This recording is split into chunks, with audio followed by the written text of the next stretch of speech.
May the words of my lips and the thoughts of all our hearts be now and always acceptable in your sight, O Lord, our strength and our salvation. Amen. Please be seated, everyone.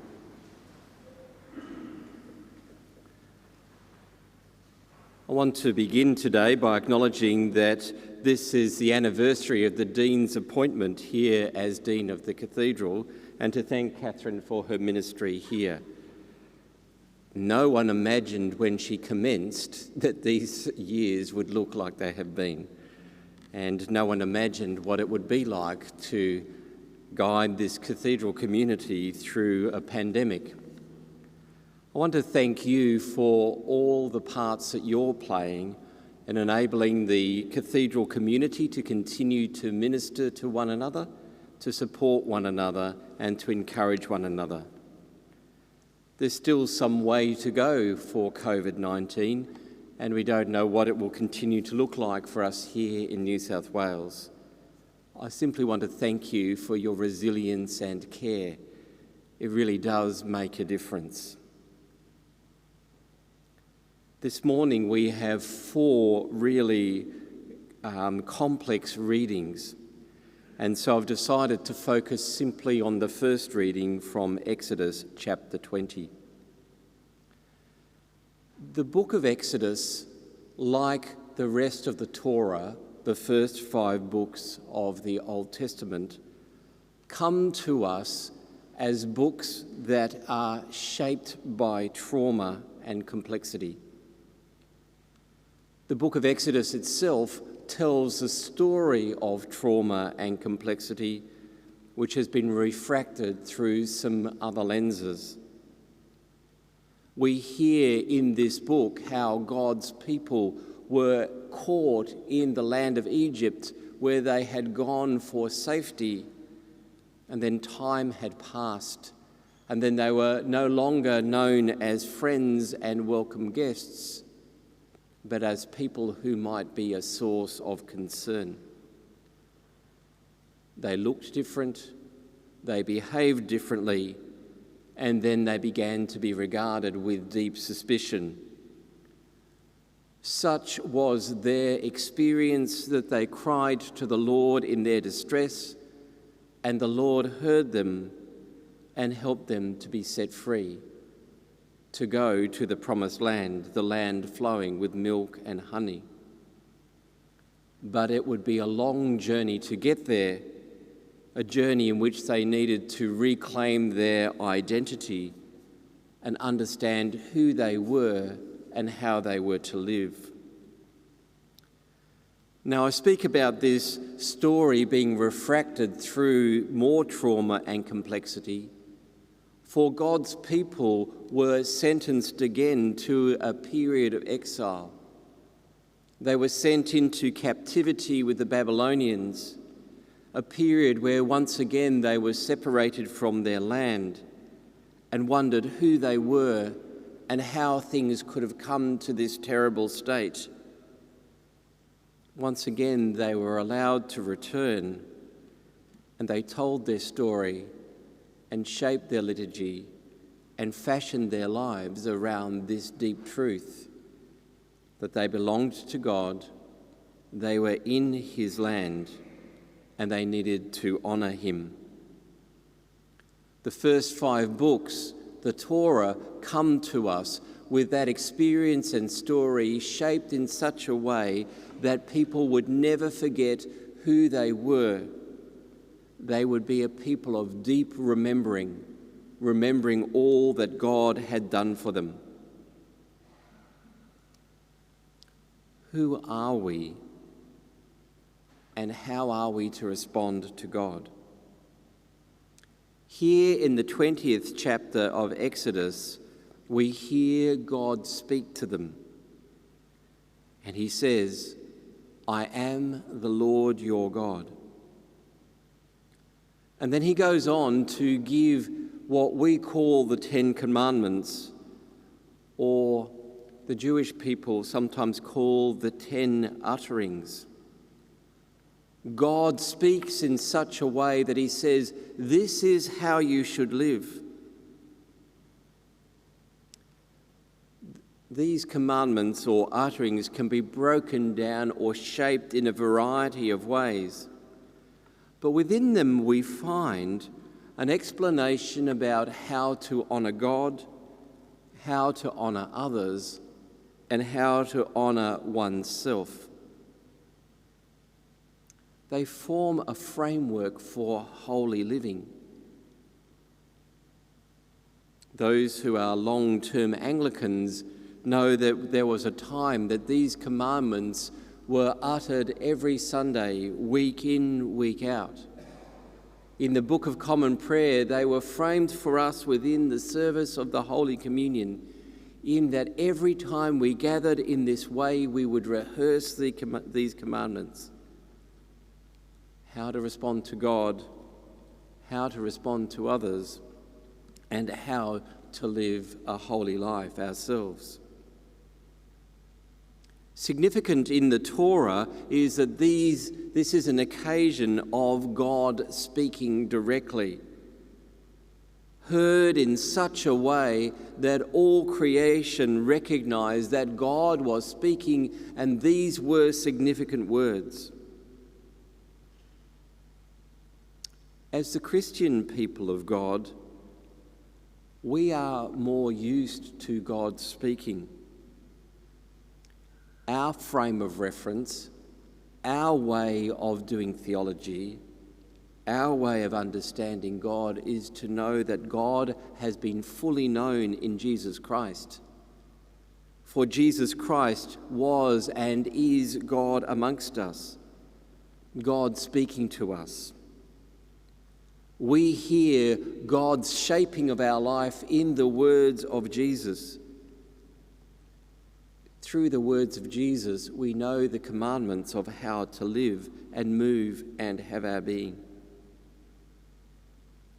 Jesus, when confronted by the scribes and the Pharisees, reminded them that the heart of the law was that God is one, that God is holy, and that they are to love the Lord their God with all their heart and soul and strength and mind, and that they were to love their neighbours as themselves. That way of living has echoed to us through 2,000 years and lands with us here and now. We are to name the Lord as one, that the Lord is holy. We are to love the Lord our God with all our heart and soul and strength and mind, and to love our neighbours as ourselves. In this COVID time, in this world which is continuing to be fashioned by different movements of thinking, and in which the way of faith is consistently under challenge, we live in a complex time. We, as the Christian people of God, are invited to know who we are and whose we are, how we are going to live for God and with God, and enable God to be known across the globe. The shaping of the 10 Commandments, the shaping of the Great Commandments, still have an important message for us. First and foremost, to honour God with our entire being. God is the one who has made us. He has called us into being, and He loves us. Us as individuals, us as this planet, us as this universe.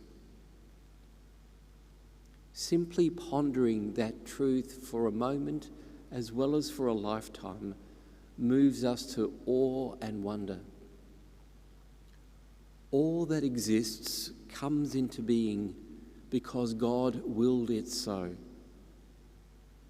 And we're invited to honour God in response to that, to be moved to worship, never to profane His name, to affirm that God is holy. A very complicated set of commandments, because it extracts us from ourselves and asks us to focus our worship elsewhere, to focus our worship in God. The second framing of the commandment is to recognise that we don't exist as individuals ever. We are part of a complex ecosystem which is this planet, and we are part of complex communities, the people who make up our life, whether in family, whether in workplace, whether in church community, whether in the street that we live, whether in the walk we have along the beach or in the supermarket. Our lives are shaped by others around us, and we are called to honour them by our actions.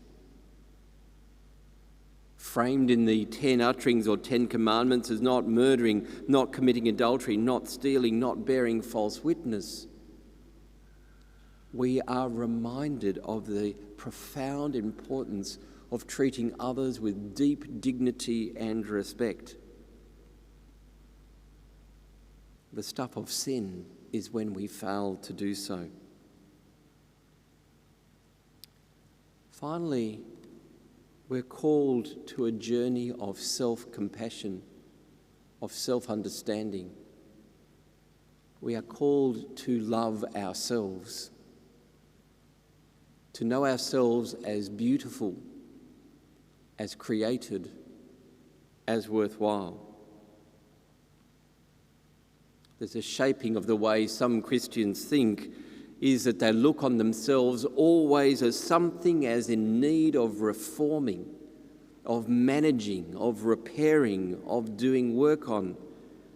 And there is always an element of truth in that, for we are people who sin. But God's first response to us is to see us as beloved, as good, as holy. A movement of appropriate self-love is to see ourselves as God sees us, to have a wry smile about what He has made us to be like, to celebrate our capacities, not with abundant ego, but with a gentleness that goes, yes, He has made me this way. In the 10 Commandments, this is framed through the commandment not to covet. For whenever our gaze is on what somebody else has, and in desiring that for ourselves, we have lost that moment of cherishing what we have and what we have been given. When our hearts and minds are filled with envy at the person down the street or in another place or with another opportunity, we've lost the capacity to see what we have and what we are able to do. We have lost that moment of recognizing that in this place, in this time, as who we are, God has a purpose for us. God's ancient people were in search of knowing how they were made, who they were made for, and what their purpose was following some terrible events and a period of great uncertainty. We ourselves are often in search of understanding our identity. And when we are all at sea, we can be lost and not able to name God as our God and to serve Him with our entire being. God spoke to them and said, "My people, I am your God, live this way." God speaks to us, "I am your God, live this way." You are to love the Lord your God with all your heart, with all your soul, with all your strength, and with all your mind. And you are to love your neighbour as yourself. On these two commandments hang all the law and the prophets.